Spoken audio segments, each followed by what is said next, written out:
What is going on, everybody? We are back in the lab. Welcome back to another calisthenics day. This is our calisthenics school, our calisthenics exercises. Today we will be covering handstand push-ups to eventually be able to progress to them off the wall. That's our main strength movement. Apart from that, we'll be doing elevated push-ups, focusing on the upper pecs, weighted of course, making things more demanding because that's how muscles grow. You cannot be working within your current capacity. You have to get out of that, right? Otherwise nothing will change. But today we are going elevated, meaning we are going to increase the range of motion, making it a lot more demanding. Face the wall. It's a lot harder, but it also lines up your body appropriately the way it should. So let's get started. So handstand push-ups off the wall, negatives only. I just want to add real quick, this is the first time I ever tried this with this kind of grip, and damn, it humbled me quick.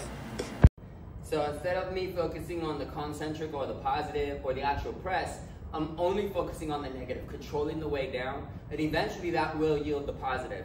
Tight core.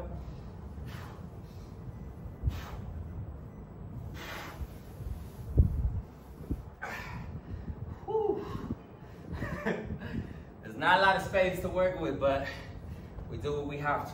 Moving on to the second strength movement of the day, we're going to be doing weighted push-ups. I will be elevating my feet to make it a lot more demanding, but more importantly, to really isolate and focus more on my upper pec region, so the upper portion of the chest, as opposed to the lower, the middle. So, something that I want to stress clearly, when I see a lot of individuals do this, they place this on their thoracic, so right up on their shoulder blades. Your shoulder blades need space to move, to protract and retract. So thinking about that, I would say place it more on the lumbar. As long as your hips aren't sagging or dipping and your core is braced, that would be a much better placement for you to comfortably press up and down. And I'll show you guys what I mean. You can't set up on your own. Obviously, the movement is too demanding or the weight is too much. So keep that in mind. Humble yourself. Scale everything appropriately to you so that you get the most out of this. So lower back, right about there. So my feet will be up on the bench here. Keeping everything tight. Same rules, shoulder blades retracted to press, elbows forward. Breathe in, press. Inhale.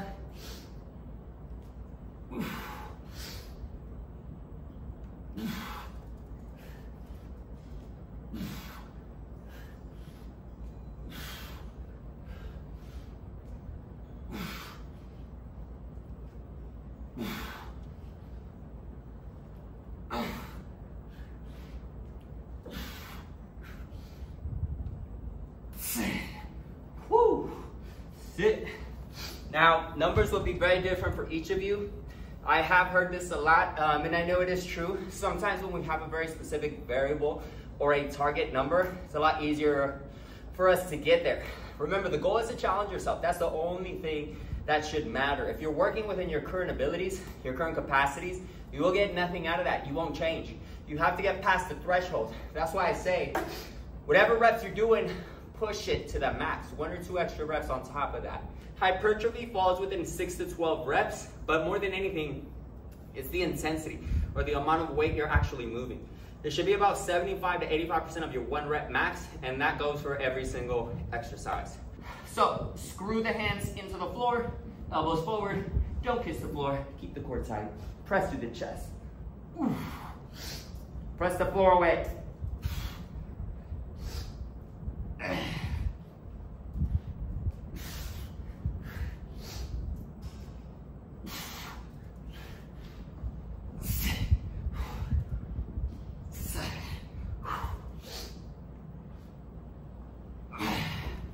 Fuck. So first set I hit 10, second set I hit 8. I would work with this weight until I hit maybe 12 reps consecutively for both sets, and then I'll know for a fact it's time to progress with the load again, with the weight. Try to maybe move up with reps before you move up with the actual load. Try that and see how it goes. Let's go on to our first skill movement. We're gonna be doing PIKE Liftoffs. So this is gonna transition to the handstand press. So I got 2 benches set up here. This allows me to get a lot more elevation. It's a lot harder to do it straight on the floor. If you don't have the necessary strength to do this from the floor, use some elevation. I'm gonna set up like I would for a pike, just like this. Now, I can start with the feet on the bench or off. This makes it a lot easier as I transition. If I move down from here, I can lift the legs up way easier than on the floor. And I would hold. Working a lot of core and strength. Let's try it directly from the floor. This will be a lot more demanding. This is an actual, more legit pike liftoff. Start from the floor this time. Same idea. I'm gonna keep my core braced. I'm gonna lean forward until my legs start to lift. Core tight, hold.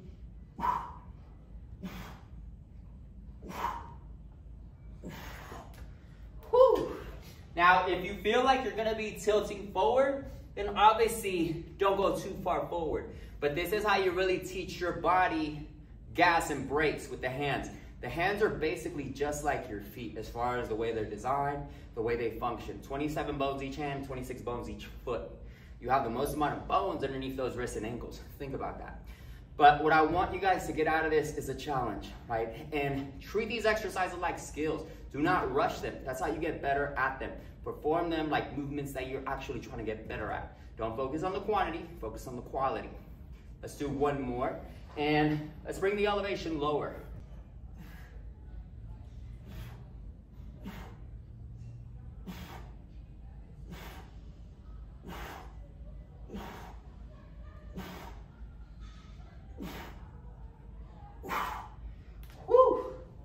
So now what I'm doing is going on to a more advanced version. I'm making it a little harder for myself. So now from flexion to extension, playing around with the movement. And wherever I feel the most trouble, that's clearly where my focus should go. That's where my weak points are in my system or in my body.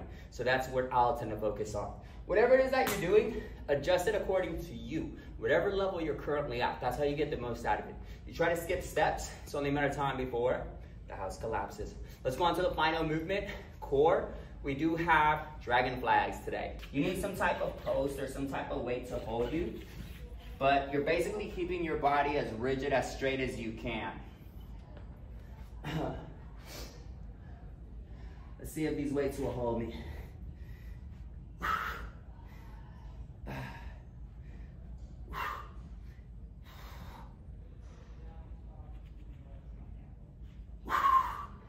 Same thing, up.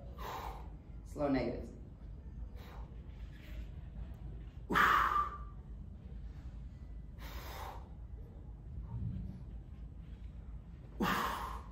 Let's go a little heavier with the weights. Only focus, very similar to how we did with the handstand push-ups on the wall, focusing on the negatives, the eccentrics, because that's really when you lengthen the muscle and you work it out the most. And eventually all negatives will yield the positive. Anytime you work on the floor, the easiest way to know if you're bracing your core correctly is if your lower back presses into the floor. So right now, me laying down here, I should have a little bit of an arch in the lower back, a little bit of a space. That's simply because that's how my spine is designed. It's lordotic, right? So it arches up. Now, when I work my core, the objective is to press that lower back down to the floor so that I close the gap. Remember that, super important. So now I'm gonna grab the dumbbells here. I'm gonna take a deep breath in.